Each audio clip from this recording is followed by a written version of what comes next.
자, 여러분, 혹시 이런 생각 해보셨나요?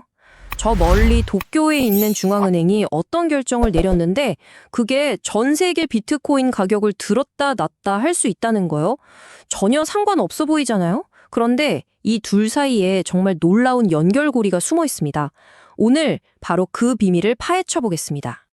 네, 오늘 살펴볼 내용은 이렇습니다. 먼저, 일본 기업들이 왜 비트코인을 사들이는지, 그 작은 움직임에서 시작해서요, 그 배경에 있는 엔캐리 트레이드라는 거대한 금융 흐름을 짚어보고, 이게 어떻게 뒤집히고 있는지, 그리고 그 파급 효과가 비트코인에 어떤 영향을 미치는지, 또 이 모든 게 어떤 의미를 갖는지 차근차근 따라가 보겠습니다. 자, 그럼 첫 번째 이야기부터 시작해 볼까요? 바로 일본의 비트코인 베팅입니다. 요즘 일본에서 정말 흥미로운 좀 이례적인 현상이 벌어지고 있거든요. 왜 갑자기 일본 기업들이 암호화폐, 특히 비트코인에 눈을 돌리기 시작했을까요? 그 이유부터 한번 파헤쳐 보겠습니다. 네, 바로 이 질문입니다. 도대체 왜 일본 기업들이 갑자기 비트코인을 사들이기 시작했을까요? 그것도 그냥 작은 회사가 아니라 이름만 대면 알만한 상장 기업들까지 말이죠. 뭐가 이들을 비트코인 시장으로 끌어들이고 있는 걸까요? 이게 그냥 한두 회사의 얘기가 아니에요. 보시면 메타플라닛, 아나프, 리믹스 포인트, 구미 다들 증시에 상장된 꽤 알려진 기업들이거든요. 이런 것들이 줄줄이 이 흐름에 뛰어들고 있다는 건 이게 그냥 요즘 비트코인이 유행이니까 하는 수준이 아니라는 거죠. 뭔가 치밀하게 계산된 전략적인 움직임이라고 봐야 합니다. 그럼 그 전략적인 이유가 뭐냐? 바로 이겁니다. 역사적으로 약해진 엔화 때문이에요. 요즘 엔화 가치가 정말 바다들 모르고 떨어지고 있잖아요. 기업 입장에서는 가만히 앉아서 현금 자산의 가치가 녹아내리는 걸 보고만 있을 순 없는 거죠. 그래서 엔화 가치 하락을 방어할 일종의 해지 수단으로 비트코인을 선택하고 있는 겁니다. 자, 그럼 여기서 한 걸음 더 들어가 보죠. 아니, 대체 왜 엔화가 이렇게까지 약해졌을까요? 그 배경에는 정말 거대한 글로벌 금융 엔진이 하나 숨어 있습니다. 바로 엔캐리 트레이드라는 건데요. 이제부터 이 이야기를 해보겠습니다. 엔캐리 트레이드. 말이 좀 어렵죠? 근데 원리는 진짜 간단해요. 그냥 전 세계 투자자들 입장에서 일본이 거의 공짜 대출 맛집이었다고 생각하시면 됩니다. 이자가 거의 제로에 가까우니까요.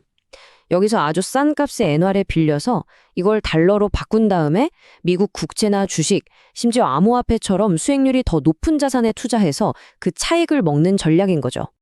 보세요. 단계는 간단합니다. 1단계, 거의 제로 금리로 일본에서 엔화를 빌린다. 2단계, 이걸 달러 같은 다른 통화로 바꾼다. 3단계, 이걸로 수익률 높은 자산에 투자한다. 끝! 정말 쉽죠? 수십 년 동안 전 세계 투자자들이 일본을 자기네들의 거대한 저금리 ATM처럼 써온 거예요. 그리고 이 막대한 돈의 흐름이 바로 글로벌 시장을 떠받쳐온 아주 중요한 힘이었습니다. 자, 그런데 바로 여기서 판이 뒤집히기 시작합니다. 수십 년간 이 공짜 대출 맛집을 운용해온 일본은행이 드디어 더 이상은 안 되겠다 하고 정책 방향을 완전히 틀어버린 거죠. 이제부터가 진짜 중요한 이야기입니다. 이 타임라인을 한번 보세요. 변화가 정말 빠릅니다. 1995년부터 거의 30년 가까이 이어져 온 초저금리 시대가 이제 정말 끝을 향해 달려가고 있어요. 2024년 3월에 17년이나 유지했던 마이너스 금리 정책을 드디어 끝냈고요. 그게 시작이었죠. 2025년 들어서는 바로 0.5%로 올리고 연말에는 0.75%까지 갈 수 있다는 전망이 나오는데 이게 무려 30년 만에 최고 수준입니다. 분위기가 완전히 바뀐 거죠. 자, 그럼 생각해 보세요. 세상에서 제일 인기 많던 이 공짜 대출이 더는 공짜가 아니게 되면 무슨 일이 벌어질까요? 그렇죠. 빌렸던 돈을 갚아야죠. 이걸 바로 엔캐리 트레이드의 청산이라고 부르는데 이게 지금 글로벌 시장을 바짝 긴장시키는 가장 큰 요인입니다. 돈을 갚으려면 투자했던 자산들을 팔아야 하잖아요. 바로 여기서 문제가 시작됩니다. 그럼 이 거대한 돈의 흐름이 역류하는 게 비트코인 시장에는 구체적으로 어떤 영향을 줬을까요? 말로만 할 게 아니라 실제 데이터를 한번 보시죠. 정말 놀라울 정도로 명확하고 강력한 패턴이 나타납니다. 자, 먼저 2024년 3월입니다. 일본은행이 금리 인상을 발표하자마자 비트코인 가격이 마이너스 23% 떨어졌습니다. 그리고 불과 몇 달 뒤 7월에 또 금리를 올리니까 이번엔 마이너스 26%가 빠졌고요. 가장 최근인 2025년 1월에는 하락폭이 더 커져서 마이너스 31%까지 기록했습니다. 이거 우연일까요? 절대 아니죠. 일본은행이 움직일 때마다 비트코인 시장이 그대로 얻어맞고 있는 겁니다. 이게 바로 직접적인 하방 압력으로 작용하고 있다는 아주 강력한 증거예요.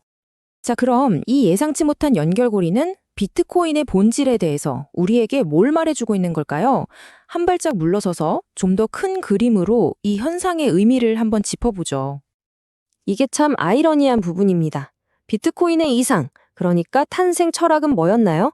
정부나 중앙은행 같은 기존 금융 권력으로부터 완전히 독립된 탈중앙화된 자산이 되는 거였잖아요. 그런데 현실을 보세요. 가장 전통적인 금융 권력의 심장부인 중앙은행이 금리를 올렸다 내렸다 하는 결정에 가격이 이렇게나 크게 출렁이고 있는 겁니다. 이상과 현실의 괴리가 너무나 명확하게 보이죠. 그리고 이게 요즘에만 나타나는 현상이 아니라는 게 중요합니다. 여기 인용문을 보시면 이미 2017년 연구에서도 전문가들이 지적했어요. 비트코인도 결국 전통 화폐처럼 똑같은 경제 요인의 영향을 받고 정부 정책에서 자유로울 수 없다고요. 벌써 몇 년 전부터 이런 현실이 예견됐던 거죠. 자, 그럼 이제 마지막 질문입니다. 이 모든 걸 지켜보는 투자자 입장에서 우리는 이 상황을 어떻게 해석해야 할까요? 비트코인은 과연 통화 약세에 대한 훌륭한 해지 수단일까요? 아니면 거대한 금융 시스템이 무너질 때 함께 쓰러질 도미노의 하나일까요? 먼저 비관적인 시각부터 보죠. 간단히 말해 도미노 이론입니다. 이 엔캐리 트레이드의 청산이 첫 번째 도미노 조각을 쓰러뜨리는 거고 그 충격이 결국 암호화폐 시장 전체를 붕괴시킬 수 있다는 경고예요. 그동안 저금리 유동성으로 부풀려졌던 파티가 끝나면 가장 위험하다고 여겨지는 자산부터 돈이 썰물처럼 빠져나갈 거라는 논리죠. 하지만 완전히 반대되는 더 장기적이고 전략적인 관점도 있습니다. 이 인용문을 보세요. 브라질 최대 은행의 자산운용사 헤드인데 핵심은 비트코인을 중심 자산으로 보지 말라는 겁니다. 대신 포트폴리오를 다양하게 만드는 보완적 요소로 활용하라는 거죠. 그러니까 단기적인 가격 등락에 일희일비하지 말고 장기적인 관점에서 분산 투자의 한 축으로 보라는 이야기입니다. 실제로 이런 시각은 이 한 곳만의 얘기가 아닙니다. 브라질 최대 은행인 이타우 우니방쿠는 포트폴리오의 1에서 3% 정도를 비트코인에 배분하라고 권하고요. 뱅크 오브 아메리카 같은 곳도 과거에 비슷한 제안을 했었죠. 목표는 똑같습니다. 자산 다각화, 그리고 통화 가치 하락에 대한 대비. 어때요?